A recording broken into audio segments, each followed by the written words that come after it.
All right, well, good morning, everyone. Full house this morning, this is nice.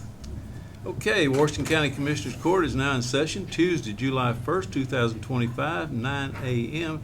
Commissioner Corn, would you do the honors, please? Yes, we have Deacon Prescott here with St. Mary's Church for the invocation. Good morning, everyone. Good morning. Hey, I get a better answer today. All right, yeah. Here we are in this beautiful month of July. And in July, we celebrate in a couple of days our freedom from tyranny. But every day we celebrate our freedom. Every single day. So I'm driving down the road or reading the news or whatever, I'm going, I'm free to do that. I'm free to be here today. So today, let us start our day of freedom, our month of freedom, our year of freedom. So let us pray. Heavenly Father, we thank you for the countless blessings you have given to our country. We are grateful for the freedoms we enjoy, and we acknowledge that they come from you. Lord, we ask that you continue to guide and protect this nation. Help us to always remember the price of our liberty and to honor those who have sacrificed for it. May we use our freedom to bless others and to further your kingdom. We give thanks, not only today, but every day, for your abundant grace and mercy. Amen. Amen. Join me with Pledge of Allegiance. I pledge allegiance to the flag of the United States of America and to the republic for which it stands, one nation under God, indivisible, with liberty and justice for all. Texas. Honor the Texas flag. I pledge allegiance to thee, Texas, one state under God, one and indivisible.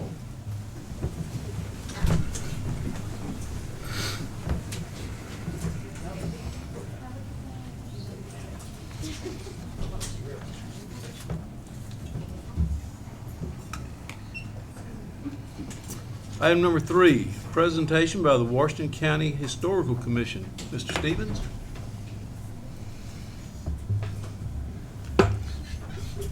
Commissioners, most people around here think of Texas history as beginning when Stephen F. Austin crossed the Brazos at San Felipe and the Declaration of Independence, the Revolution, Republic of Texas.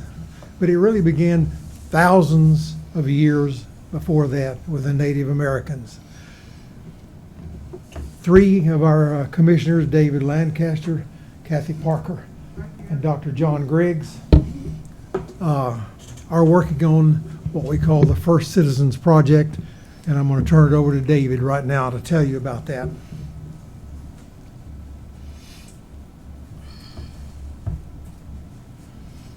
Well, good morning. I'm Dave Lancaster. Kathy, there she is. Okay. We have one missing member, Dr. John Griggs. He couldn't be here today, but he is also a professional archaeologist, which gives a lot of help to what we're trying to do here. So as Tom said, okay, there we go. The concept was that we don't think normally of anything past 1821 or earlier than 21. And so there's hardly anything about the prehistory of Washington County. So what we're going to do, or are still doing actually, is we're going to document and analyze the available artifact collections that are around and some recently found artifacts, and add that to the existing knowledge base and create an educational program to inform our current citizens about the first citizens. So before the Revolution, before Mexicans, before Spanish and the French, who were these people? Okay.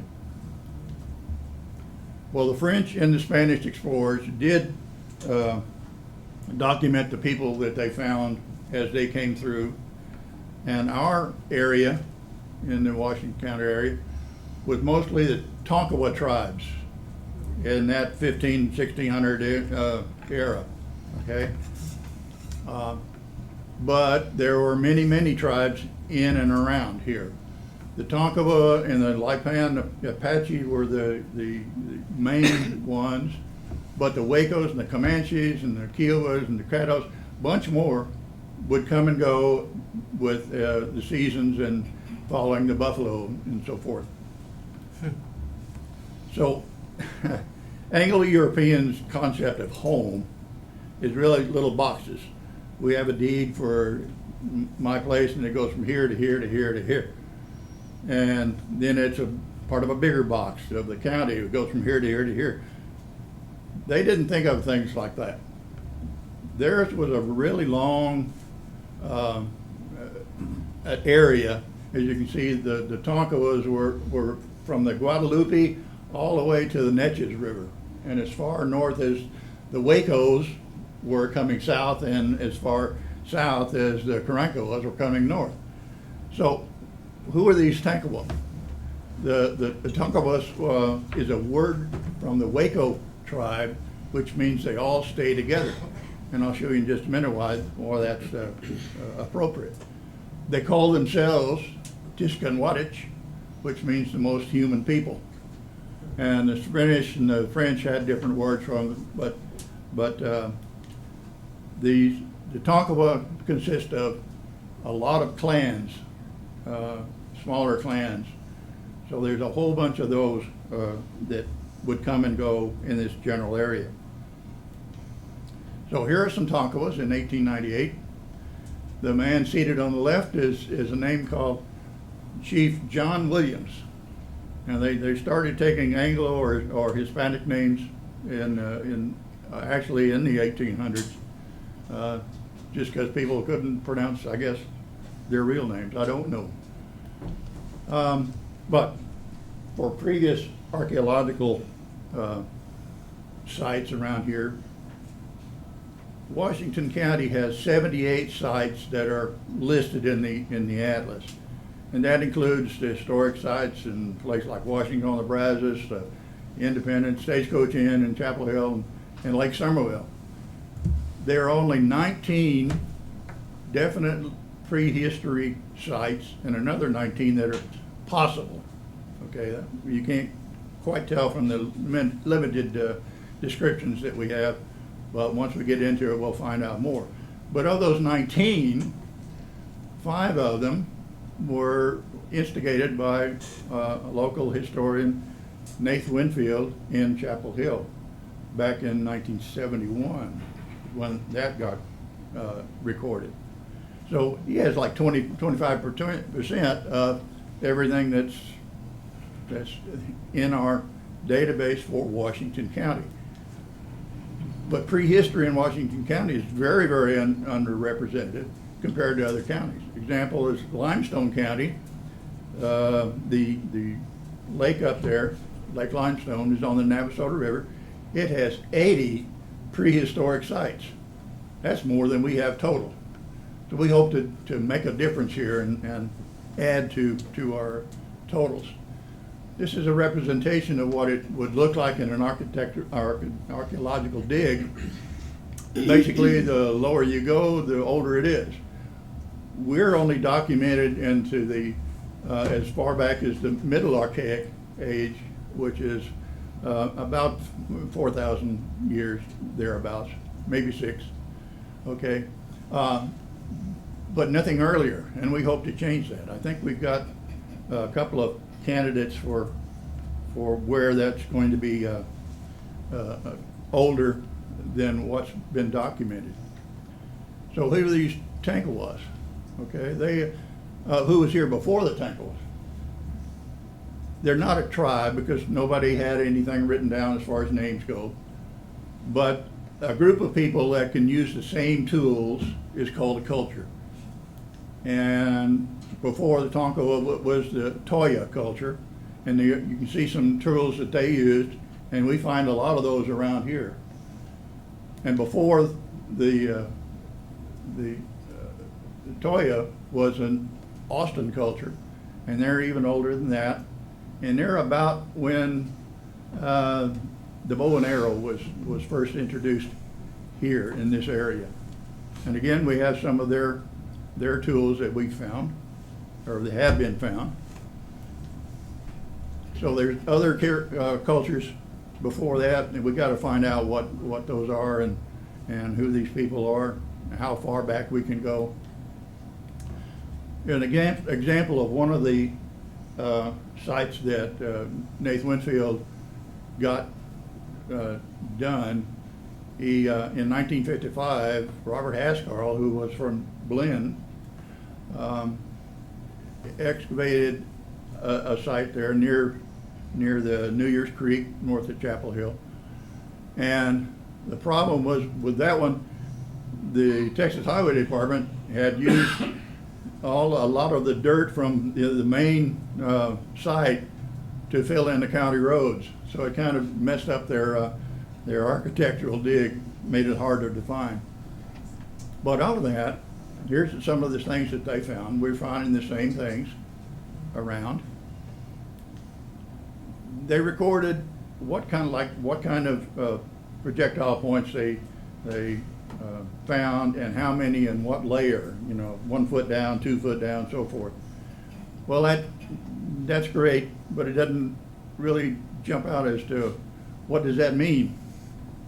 So we did some research and added a lot of more information about those points and things like what the age was, approximate age, whether it was an arrow or a dart, and where it was distributed in Texas.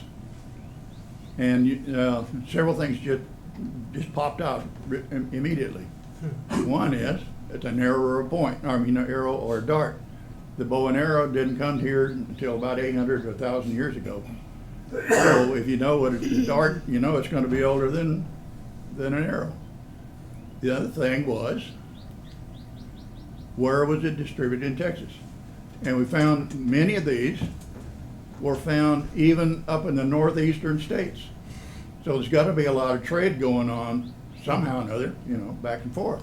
Did it originate here and go there, or vice versa? These are the things to find out. Also, there are mixed ages within that, so that means multiple occupancies. People who were here using that same site for thousands of years, they'd come back and use it again, come back and use it again. Here's an example of one of the Winfield collections, and that's literally a tip of the iceberg. Those are the kinds of things we're going through and documenting and analyzing the ages and distributions and that sort of thing. Now, currently, on Kathy and Clay's ranch, down there at New Year's Creek, we're going through some rubble piles. Kathy, you want to explain about the rubble piles? Well, our big barn, original barn burned down about, 5 years ago or something like that. And so we decided to rebuild. And in order to rebuild, we had to clear the original barn site of the foundation and all the stuff in order to get it out of the way. Of course, we didn't know what we were doing. So we gathered it all up and dumped it in another part of the ranch.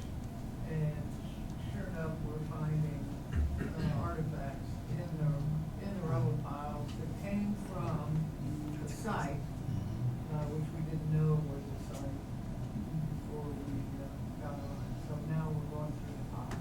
Yep. And here's the things that we're doing. Doing screening or sifting. We're looking at random shovel tests around the rest of the property, documenting soil types, and analyzing some of the materials that we're finding. Here's some examples of what's been found. The point on the left there is the first one that Kathy found, and that just kind of really said, hey, wait a minute, what's going on? That's at least 4,500 and maybe up to 6,000 years old on her property. So we're finding more and more things. So far we haven't found any arrow points, there are only darts, so that means it's a really old site. We also found ceramics, and these ceramics can be at least 1,000 years old or maybe older. So we're hoping we're going to find some more of those. Here's some other things that we found. And the fact that we're finding so many flakes and broken projectile points means that someone has either made or repaired these on the site over the years. So there's many kinds of things that we're finding. We have some more potential sites around the county. We have permission to go on 4 other properties north of Chapel Hill, around New Year's Creek. Union Hill and Carter Falls are near Burton. Those are some other things that have really never been fully documented. We want to try and do that. And what we're trying to do in the future is continue the analysis of the existing collections and obtain radiocarbon dating for some of the non-lithic material, which we have some bison teeth that we're going to get dated.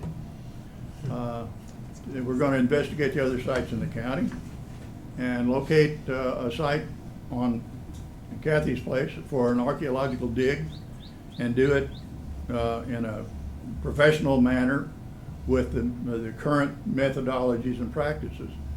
But that's where John can really, Dr. Griggs can help us a whole lot because he knows what he's doing. We're going to record the results and maybe publish it, and therefore increase the knowledge base for Washington County.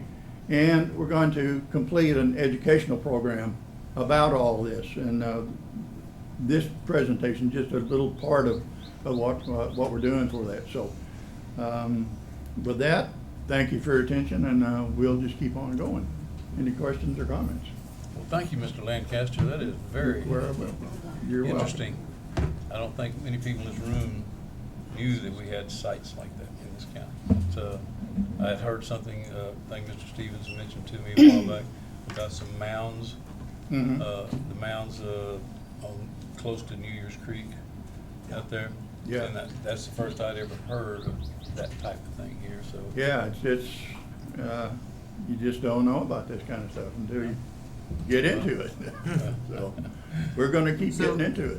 So what was the reason for you guys to come up with this project? Well, it was Because the it mounds. seems like a huge undertaking. It is. Yeah. And we just love it. Okay. I mean, my wife says, I just love to see you guys get together and just talk about this thing. And, it's really fun. But sometime back, well, earlier in the year, the old New Year's Creek Ranch came up for sale. That's like 1,000 acres. And that's just north of Chapel Hill. And on it, in their sales brochure, they talked about an possible Indian mound that had never been really explored. And I saw that, and it just clicked. And I said, we got to do this. Okay, so I started going into it, and Nath's daughter, Liz Rigney, has kindly loaned me her father's entire collection, and it's huge, So we're going through that, and that was all found up and down New Year's Creek in the 1940s and 50s. Okay, so the newest archaeological surveys were in the 50s. So that was 70 years ago. That there's more methods and things available to analyze this stuff with nowadays, and we're going to try and go back and try to figure it all out. And Kathy, did you hopefully have something you we'll- wanted to add? Yeah, I just wanted to say that David and I and Tom and all the members of the Washington County Historical Commission are very involved in preserving, especially the old Washington Cemetery, preserving the history of those times, kind of like David said. And so we're all concentrating on those very important times, not to let that history slip away. And meanwhile, this is an older history that we don't want that to slip away either. So we kind of are doing both, trying to work on both things so that we don't lose sight We think of one. we think this falls perfectly within the stated mission in our bylaws. is the history of Washington County, and this is definitely part of it. Well, you're making history by finding all of the history, correct? And so we really appreciate what you're doing. I think it's very interesting. Mr. Stevens, I've told you a million times, your group is very active, and we really appreciate that activity because it's preserving the history of our community. It's a labor of love. Yeah, well, I appreciate it. I think it's just awesome that y'all are doing it. So thank y'all so Thank much you. for what you do. Yeah. Well, thank you for your Thank you. presentation. Well done. Well done. Item number 4, discussion and possible action on to approve the approval of pending Washington County Expo rental rate. I'll get it out in just a moment. Regulations contracts.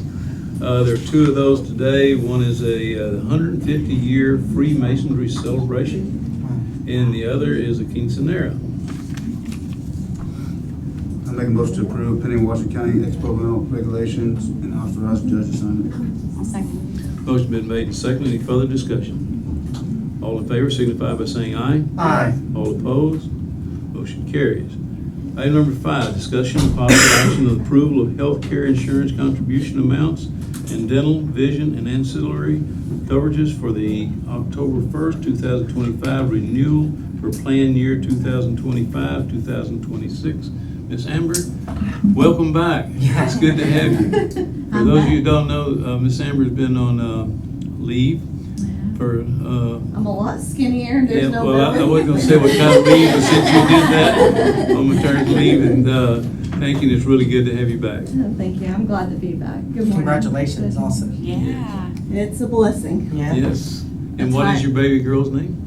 Morgan. Morgan, okay. And I destroyed myself because I have a Mallory and a Morgan. Oh, and I got it all messed up. Well, you can just call them M&Ms. Come on. M&Ms, that's right. That's right. Well, Okay. good morning, Judge and Commissioners. I believe Clarissa, our TAC representative for health benefits, was here to visit with you guys some time ago, I think while I was away. So now the renewal was due on Friday. So here we are to discuss that today. Any questions about the packet? Well, I called you earlier to discuss some of my concerns, and I think you alleviated those concerns. I think that the rest of the court probably needs to hear some of that in terms of keeping our coverage the same, and especially in the ancillary parts of the document, because there were options, Yes. correct? And the other thing I was concerned about is the portion of the document that has the Healthy County Wellness Sponsor. So I think that we know that that person's no longer with us, and that we'll be appointing someone for that. Sure. So going off of what Commissioner Hannah stated, there are several things in the document. I'll start with that first one there. Every county or pooled county does have a Healthy County sponsor and a wellness coordinator. I'm actively the wellness coordinator for the county, have been for 2 years. Angela, our prior HR director, was the sponsor. They have made the recommendation that we either have a county commissioner, an auditor, or a treasurer support us in a sponsorship. It's never really a good idea to have 2 people from the same department because they're pushing the initiative for a healthier county. So you got one person supporting those employees, you need someone from outside that can, navigate that and encourage it. We haven't had that for some time, so this morning, whenever I spoke actually with Clarissa, she had made the suggestion that if we don't know who that person is today, that we need to figure that out by October the 1st, so that can be changed, and we can leave it blank for this renewal, and then assign that by October the 1st. Moving on to the ancillary benefits conversation with Commissioner Hannah. TAC did come out as a poll and quote new ancillary benefits to move from our current provider with the Haney Group. It is of my professional opinion that we need to take time to research this, not make an emergency decision because it's due. For several years, it's been, hey, the renewal's due, let's just go ahead and do it. I think it would be wise to invest the time in the future, not make a change for now. Our benefits with the Haney Group are not going up in cost, they're remaining the same. The only thing that with their group that happening or changing is a decrease in critical accident coverages. So the premiums are going down, they're not going up or staying the same. With TAC, there are, as you look through the packet, you will see that some of the rates are lower by, maybe $5 a month. But again, you're changing an entire system that hasn't been researched up to this point. So it's my recommendation to stay all of our ancillary benefits with the Haney Group, which we're on currently, and then renew with TAC Medical. When the lady from TAC was here, she expressed to the court that there was going to be an increase of the total benefit. That increase is somewhere around 9%, is that correct? That is correct. Their average is 6%. Washington County's is 9.2% increase. Those initiatives that I was speaking of on the Healthy County, we got to get a healthier employee pool in a county to get that number driven down. We're having a lot of high cost claims because individuals aren't remaining healthy, getting their wellness checks, just basic standard care. We have a lot of hypertension in our group. I don't know why anybody's stressed around here, but nevertheless, there's a number of issues. Do you want to have a conversation? Yeah, we can. talk I just about had a that. child. but yeah, so that's where some of those wellness, initiatives do come in and get our employee pool a little bit healthier so that our rates can continue to come down. We also had some employees with very serious illnesses. We did. That really escalated the. Yeah, and to go off of what the judge says, it is a 3-year average. So we're looking at 3 years of some really high cost claims that we've had the last several Absolutely. years. And that'll So. probably be lowering this next year according to our TAC rep. Yes. So far in this plan year, from 2024 to 2025, we've had minimal high cost claims in this medical year. Charlie has a question. Just to understand the terminology and the percentage of rate, Absolutely. is it employees not pursuing wellness checks, or is it higher claims and incidences? It's both for the average of 3 years. In the last year, it's more the healthy wellness because there are not those high cost claims in the last benefit year. They're just not pursuing those opportunities Mhm. to. Yep, that's correct. So some of these high cost claims that have happened in the last several years, I can share a little bit of information. One was for a child, right, a pediatric case. There's no wellness that can back that, No, right? of course not. However, there may be some other things that may be related to digestive systems or hypertension that could have been managed that weren't. So that's where that comes from. Thank you very much. Yes, ma'am. Any other questions? Oh, goodness. End up in therapy. The difficult part of this, obviously, is that we do have to move forward by selecting what the employer will cover and then what the employee will pay monthly. So that's up for you guys to decide. But I was under the understanding that you were recommending to keep it the same. Is that what I was under the understanding over the phone? Am I wrong about that? There's really no understanding. It's totally up to you guys. Right now, we do have it set where the employees did receive a minimal increase last year. There wasn't as high of an increase in the plan. We can do the same for the monthly employee costs.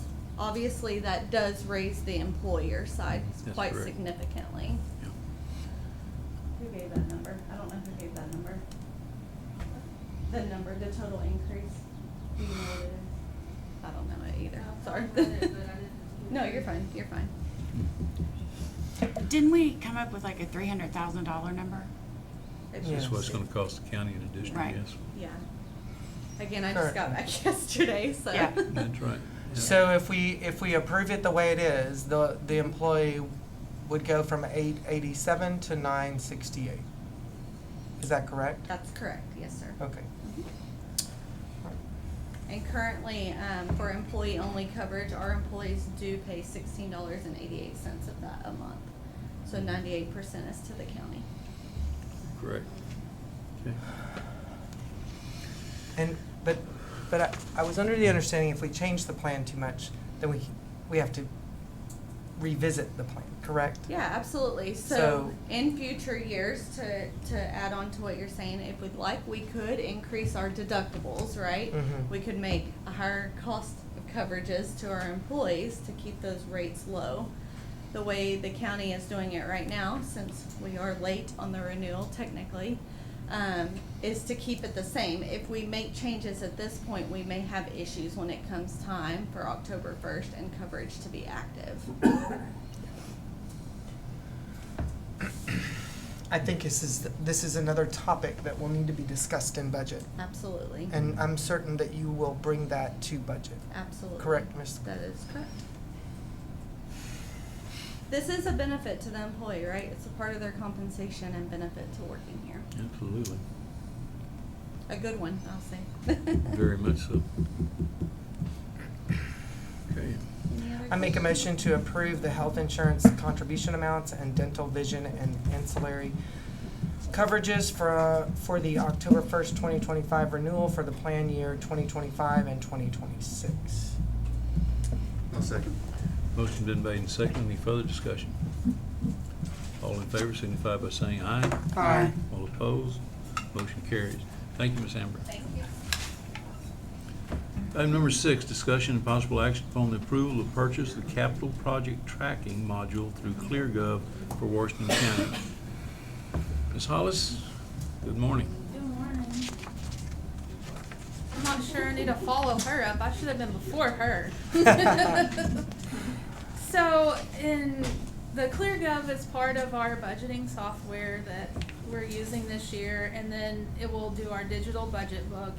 And in the process of putting all that together, I noticed they have a capital project tracking piece of it. So I reached out to ClearGov just for a quote so I could bring that to budget. And the lady said, well, if you sign before the 30th, we waive the $5,400 fee to sign up. Or the setup fee. So I said, okay, well, let me go to court and ask. I have the money in my budget to cover the annual cost for this year. But it will allow us to use the capital project, the capital budgeting piece is all tied together. And it will connect directly to our capital budget so that the public can see all the different projects that are in place. It allows departments to collaborate together and see the different pieces that are working, the cost that is continuously, they can look at any time and see that. They said there's minimal IT overhead. It's easy to implement, user-friendly templates and interface, does not require extensive IT support. It does offer public project pages that will automatically update, keeping residents informed. I just think with the projects that we have coming in the future, it would be very beneficial to have this. It But is. like I said, my intention wasn't to do it right now. It just so happened that they were So waiving the fee. the total of this is $7,920, and you have that in your Yes. budget this time? Yes. Uh-huh. Good. And we keep that rate for 2 years, and then just like the other pieces, there's the 3% increase. It does mention somewhere in that document about a 5%, but that's only if we don't sign the 2 or 3 year renewal. Yes. If we sign, then it stays the 3%. Yeah. Well, definitely with all the projects that we have currently in the hopper and the potential for other projects, I think this is a definite thing Really for good our way to track that. constituency, to Really allow our constituency to see how those projects are being paid Absolutely. for and unfolded. $8,000 is not much money for the public transparency, and Mhm. Yeah. I We think have it's great. project tracking with Encode, but the individual users can't go in there and see it. They can just see reports that we print, and. right. Yeah, no, this is a no-brainer. This is Yeah. good stuff. Yeah. Charlie, you had a question? The deadline was the 30th, was that the 30th of June? The 30th of June, but I signed this document that would just hold our place until the court decided one way or the other. It didn't put us in, it didn't cause us to go into contract. There's a caveat at the end that says, if not approved, you know, this document is null and void. Yeah, it's in the paper. It You is. get onboarding discount, even if it's signed today. Yes, yes. Okay, I make a motion to approve the purchase of capital project tracking module through ClearGov for Washington County. Second. motion been made and seconded. Any further discussion? All in favor signify by saying aye. Aye. All opposed, motion carries. Thank Thank you very you. much.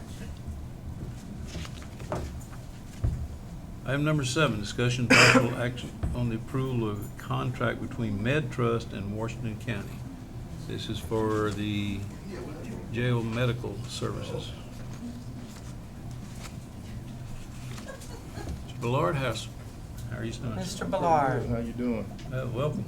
Good morning, everybody. Good morning. Good morning. I didn't come up with a speech because, you know, I wasn't prepared at all, but I did bring my jail medical lady if we have any questions about the contract, so Okay. we can go from there. So Commissioners, the contract that was in our packet was the previous contract. We have a copy of the new contract emailed to us. The difference, and I think this is what we need to present for not only the media's sake, but also for everyone's edification. Right. The annual price for this contract is $315,852.85. That is a correct. 3% increase. Those from last year, which was $276,186.33. I will also tell you that there was a one-time malpractice extension of $3,900, which in the original contract that was $25,000. So our monthly cost for this oversight for jail medicine will be $26,321.07. That's a number for Ms. Kramer to be writing the check. That is correct. I also will note that everything else in the contract that I saw has not changed. The red lines that were there were just for the dates and the dollar amounts. Correct. Correct. Am I correct about Yes. Yes, sir. that? One thing I'd like to add to that was you're correct, Commissioner, the amount this year is $26,321.07. Our previous was $23,015.53 per month. What'd you say, 15% increase? 3%. 3%. I was like, wait a minute, that doesn't work. No, it's 3%. 3%. 3%. I did say 3, didn't I? 3. You said did. 3. Well, it's recorded. Yeah, 3. So we'll look back. No, it's 3. There's- I can misspeak, I'll tell you right now. Yeah. But Well, it was But, and there's nothing else you guys wanna add to that? That's probably where I Has got everything, has It's every? been great, and It's it's good. working well. So the MedTrust partnership with the county has been great. So I think, you know, anytime, like with the 3%, that usually covers the cost of insurance rates going up, which we heard just a little bit. That's across the board with any industry in any No. field. part of the But it's worked contract. great. MedTrust has They been are a great. good partner. Oh, good. Okay, if y'all are happy with them, then we need to do that. And this contract ended on the 30th, correct, of Yes. June? Yeah, this Yes, is. sir. How we're long is renewing this? on Is this a today's yearly date. contract? Yes, it's an Yeah. annual contract. We're renewing on the date of renewal. Yeah, we are renewing on the date of renewal. That's exactly, Yes, sir. July 1st.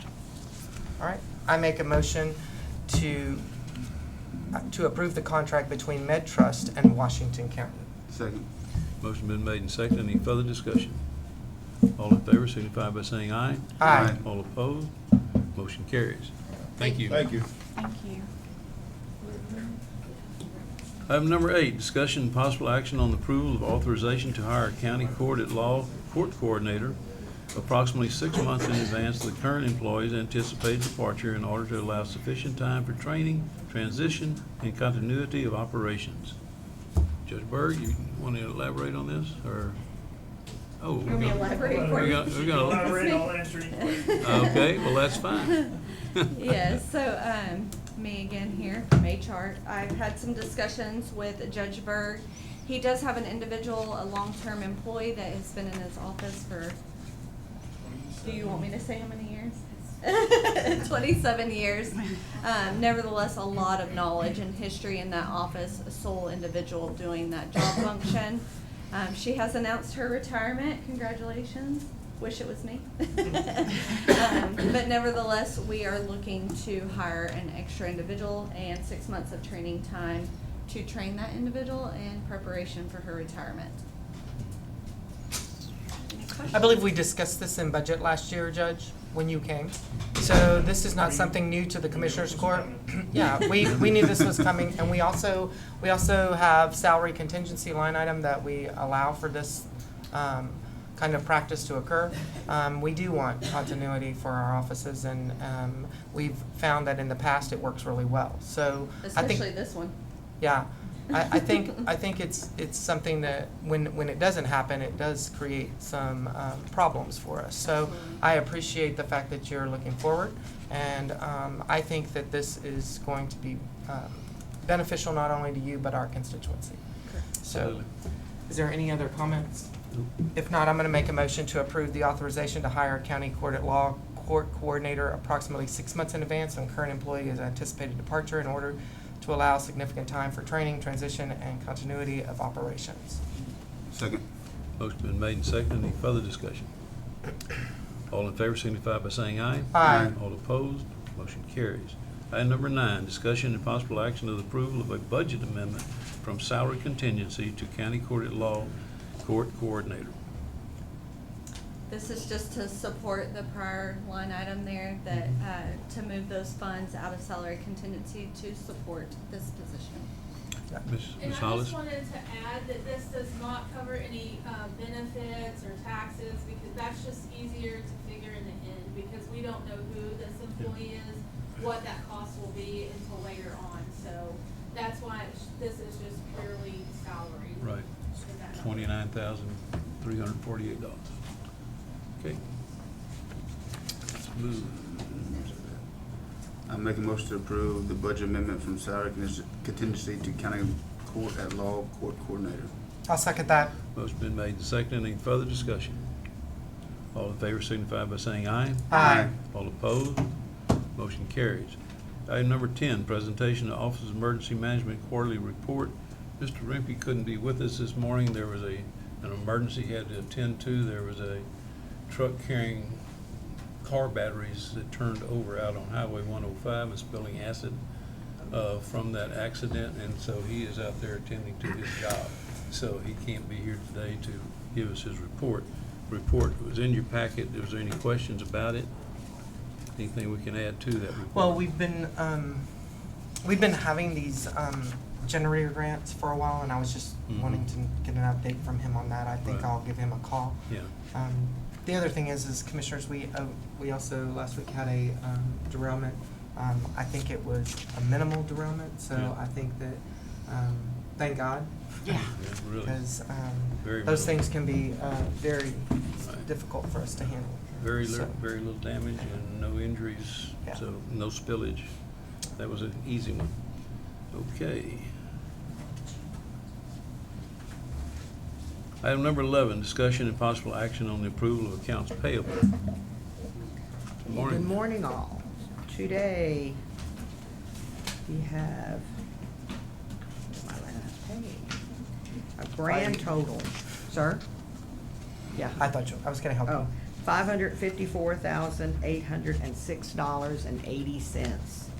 That includes the malpractice renewal, which is a little over $67,000, and the rodeo arena payment of $162,000. The rest is just That also, the road material, of course, this time of year is paving time, right? Yeah, he's forever buying road. $143,000 in paving material.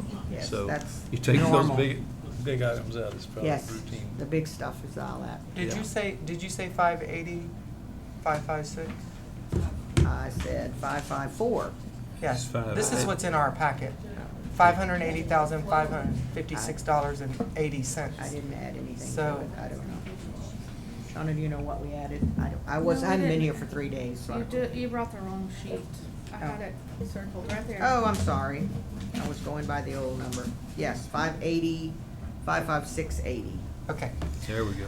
just making sure we have the Yeah, same numbers. I'm sorry. That was my next, okay, you got that. Okay, I make a motion to approve counts payable. I'll Second. Motion been made and seconded. All in favor signify by saying aye. Aye. All opposed? Motion carries. Item number 12. I make a motion to adjourn. Second. Motion been made and seconded. All in favor signify by saying aye. Aye. All opposed? We are adjourned.